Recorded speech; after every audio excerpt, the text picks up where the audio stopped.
Hey guys, welcome back to part 2 for Bert and Ernie's Reactment series. Today, me and Ernie are going to be doing a reactment of BrainPop Thanksgiving, which was the part 2 version.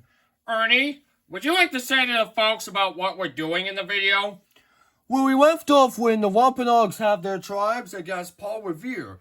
But right now, we're just going to go back, relax, and see what the project was made. So I hope you and the YouTubers enjoyed this video. A few days later, Usamequin stopped by, along with a little security.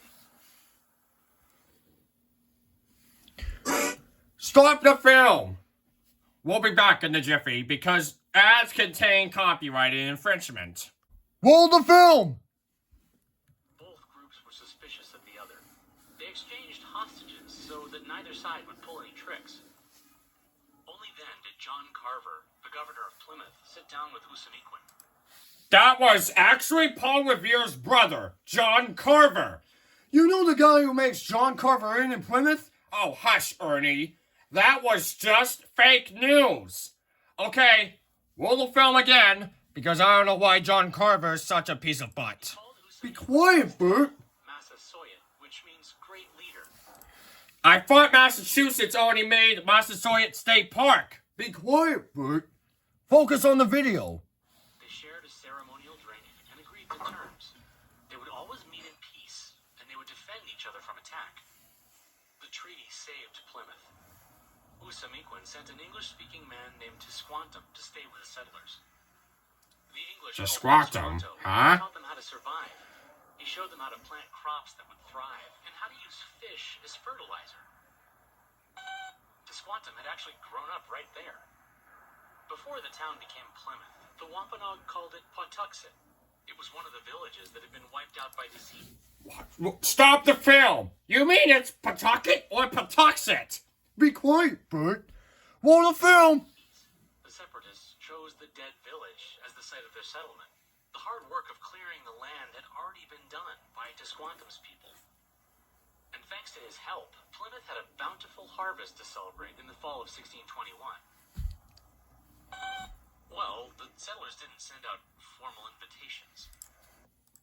The Wampanoag heard gunfire coming from Plymouth. Were the settlers attacking or being attacked? Usamequin brought 90 men to find out. They found that the settlers were shooting off guns to celebrate the harvest. Usamequin decided they would join the feast and maybe keep an eye on things, although there wasn't quite enough food for 90 unexpected guests. So the Wampanoag went out hunting and brought back some deer. The eating, drinking, and celebrating went on for 3 days, and the alliance between the two groups would last almost half a century. Right, so how come we're celebrating this meal 4 centuries later? Well, in 1863, Abraham Lincoln established Thanksgiving as a national holiday. He thought it I thought that was Washington, D.C. who did it. Quiet, Bert. might help unite the nation during the Civil War. Most of the Thanksgiving traditions we have today came from that time. Turkey and pumpkin pie were popular in New England in 1863, not 1621. And those buckled hats? 19th century artists made them up. They thought it made the so-called pilgrims look old-timey, and the tale of their struggle made a perfect national myth. An inspiring story about a country's values and history. The settlers were cast as the first Americans, boldly taming a wilderness, even in the midst of great hardship, taking time to give thanks for what they had. No, bravery and gratitude are awesome qualities that we should all try to live up to.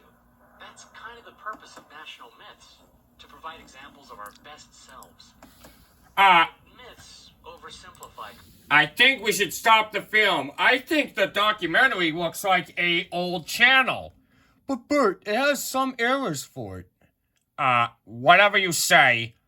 Whatever that is, it's never getting old. Like stories. We know that Massachusetts was not a wilderness. It was home to a civilization that went back thousands of years. And Plymouth's founding was a dark turning point for those people. They were pushed off their land and had to adapt to a different way of life to survive.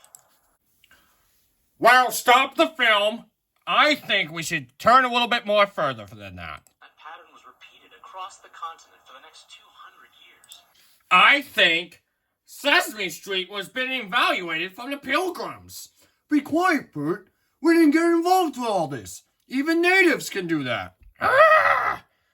Roll the film. Which is why some Native Americans consider Thanksgiving a day of mourning. For those of us who do celebrate, we can honor that perspective. Taking time to consider it wouldn't be a bad addition to your list of Thanksgiving traditions.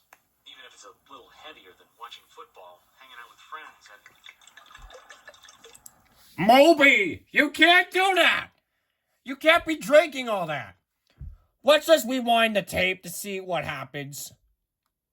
Otherwise, it will become worse. For those of us who do celebrate, we can honor that perspective. Taking time to consider it wouldn't be a bad addition to your list of Thanksgiving traditions. Like seeing Elmo's imaginary world. Even if it's a little heavier than watching football, hanging out with friends, And spending time with others on Sesame Street. Bert, I don't think that's true. Moby, you can't do that. You're just drinking and messing up the table. Yeah, you can't be doing that, Moby. Please don't. Well, that's it for today. This is Colin Dykeman saying sign you off. But, due to copyrighted standards, we hope you enjoyed the very own Thanksgiving tradition video, which comes out on the 27th, when Devious Diesel misbehaves on Thanksgiving. Well, this is Bert and Ernie saying sign you off and happy almost Thanksgiving.